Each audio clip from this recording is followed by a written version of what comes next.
হৃদজনিত সমস্যার কারণে আচমকাই বাইপাসের ধারে এক বেসরকারি হাসপাতালে ভর্তি হয়েছিল জনপ্রিয় গায়ক তথা সুরকার নচিকেতা চক্রবর্তী। পরীক্ষার পর তার হৃদযন্ত্রে ব্লকেজ ধরা পড়ে। দ্রুত স্টেন্ট বসিয়ে অপারেশন সম্পন্ন করেন চিকিৎসকরা। বর্তমানে শিল্পীর শারীরিক অবস্থার উল্লেখযোগ্য উন্নতি হয়েছে বলে হাসপাতাল সূত্রে খবর। উল্লেখ্য, মঙ্গলবার কোচবিহার সফর সেরে ফেরার পথে নচিকেতাকে দেখতে হাসপাতালে যান মুখ্যমন্ত্রী মমতা বন্দ্যোপাধ্যায়। গায়কের কন্যা জানিয়েছেন, বাবার শারীরিক অবস্থা স্থিতিশীল, আগের থেকে অনেকটাই ভালো। সব ঠিক থাকলে শুক্রবারই ছাড়া পাওয়ার সম্ভাবনা রয়েছে।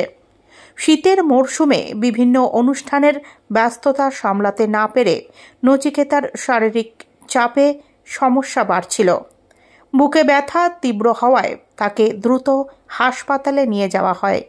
চিকিৎসার স্বার্থে তার বেশ কয়েকটি অনুষ্ঠান আপাতত বাতিল করা হয়েছে।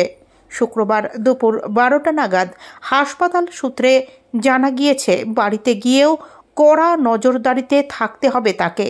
আপাতত সম্পূর্ণ বিশ্রামেই রাখা হবে শিল্পীকে। দ্রুত চিকিৎসা শুরু হওয়ায় সেরে ওঠার গতি আশাব্যঞ্জক বলে জানিয়েছেন চিকিৎসকেরা।